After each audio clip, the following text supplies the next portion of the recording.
Ben's like, you think we're gonna get a ticket? I said, we're looking for someone to go to jail.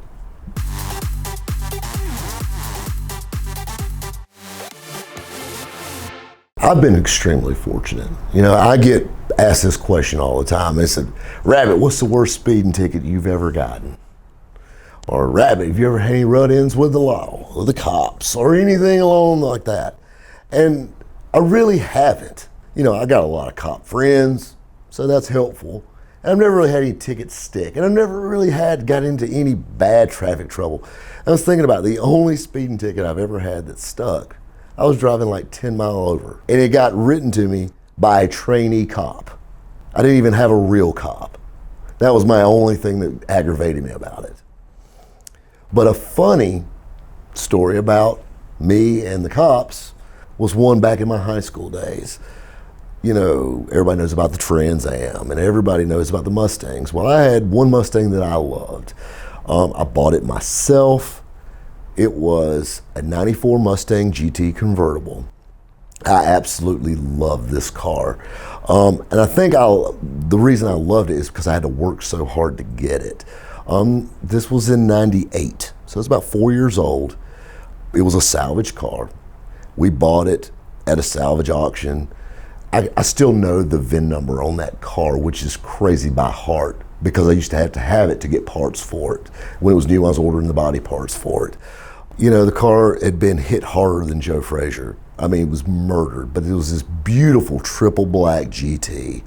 And must have belonged to a chick because it had makeup busted up all in it. Like, so you can tell that it belonged to a lady or cross-dresser one. And we fixed it and repainted the car back, PPG all the way. And I mean, it's just, there's something about a car with nice paint versus factory paint. You know, you parked that black GT next to any other black GT and it was just a blacker car. It was shinier, it just stuck out. And of course we did some custom stuff, put a cowl hood on it, and I put a set of mags on it. And then we got to hot rodding it a little bit and playing with the motor just like every Mustang guy does. And it had a cam in it. We changed the gear in it, but it was an automatic. And nobody wanted an automatic Mustang. Everybody wants a manual. Everybody wants a 5-speed. Well, I loved my little automatic Mustang because old Rabbit used to like to cruise for chicks, and that's hard to do when you're pushing a clutch in. So I wanted the automatic Mustang. Well, I found a company in Hamburg, New Jersey. It was called Level 10 that built AODE automatic transmissions to handle racing and all that kind of stuff. And they built me a AODE that was bulletproof, supposedly. And the reason I remember so much about this is because I gave them lots of money to make a transmission that would work, that I could still have an automatic, but would run, you know, and I could drive it. This car had 14 gear in it. I mean, the little Mustang would run for what it was. And it was a great little car. I mean, I took a car that probably got 22 miles to the gallon. Now it gets 7 miles to the gallon. Chicks loved it. I loved it. It sounded good. It was a great car. It was my baby. Well, when you have a Mustang, you do Mustang stuff. And I'm not talking about like running into crowds of people. This was before the new Mustang stuff. This is old Mustang stuff. Go cruise around, dragging downtown. You know, my mom and dad met cruising Main Street.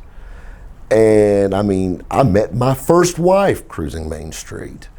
Got Dr. Dre playing with my Mach 460, you know, and just having the time of my life with this car. And there was some street racing. We played a little bit on the street, and a good friend of mine, his name was Ben Mills. We went to school together. And Ben had a 98 Cobra with a 4.64 cam. And, you know, and this is back before everybody found out they were kind of slow. We didn't know anything about these cars. And he got one. And he wanted a piece of my little Mustang GT. So we're riding through the city of Greenville, Friday night, cruising, just looking for trouble. We pull up to a red light in front of the local Ford dealership on Lawrence Road, riding into downtown Greenville. We sit at the red light. He revs up, I rev up.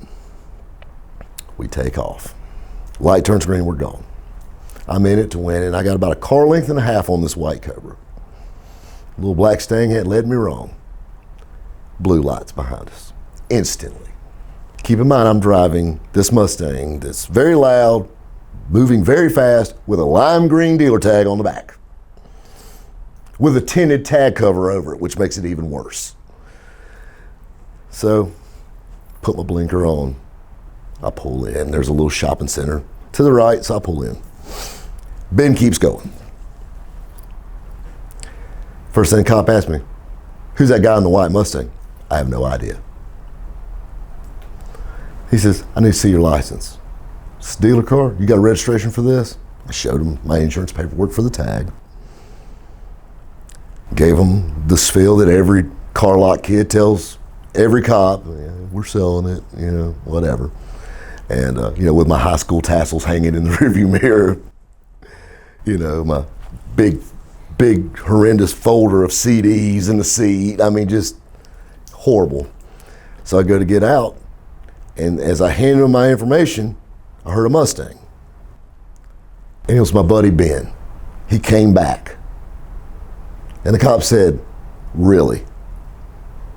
You just drove back up after running from the cops?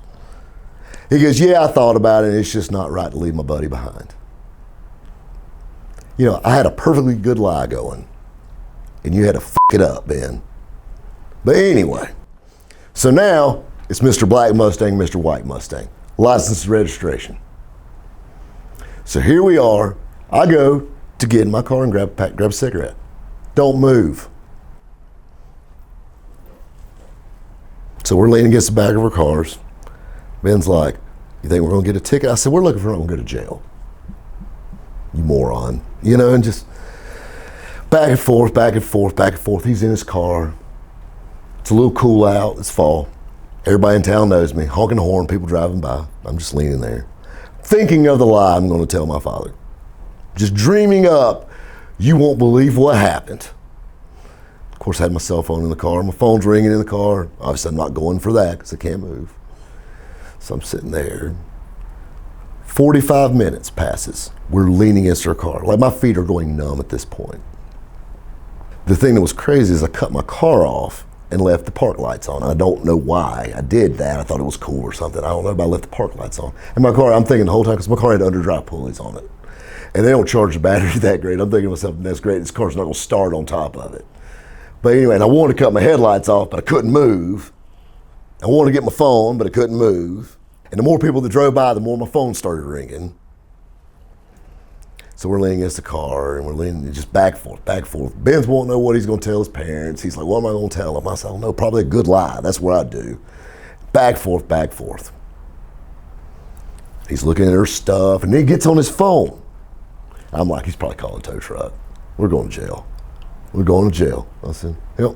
At least we'll be bunk mates. How about that? Back and forth. Ben's scared to death. We're both shaking like a leaf. Next thing you know, dome light comes off. He gets out of his car. He's got our license and registration.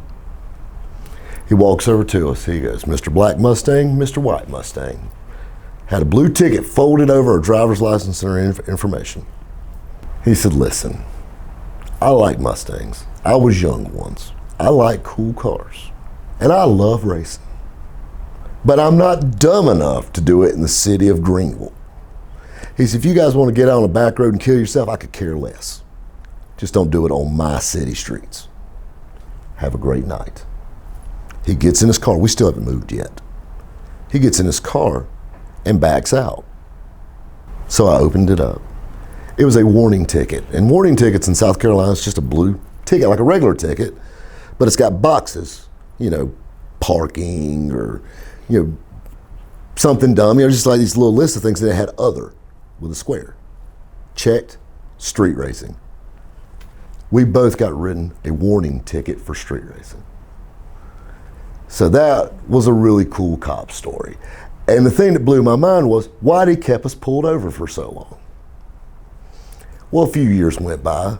We have a really big bar in Greenville called the Blind Horse. It's a big country bar. I was a little bit older then. That's a place I kind of like to hang out on Friday and Saturday nights.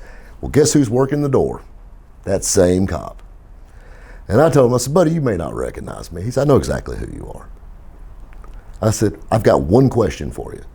I said, why in the hell did you keep us pulled over for so long for a warning ticket? He goes, oh, my wife called. Can I buy you a beer? He said, I get off at 10.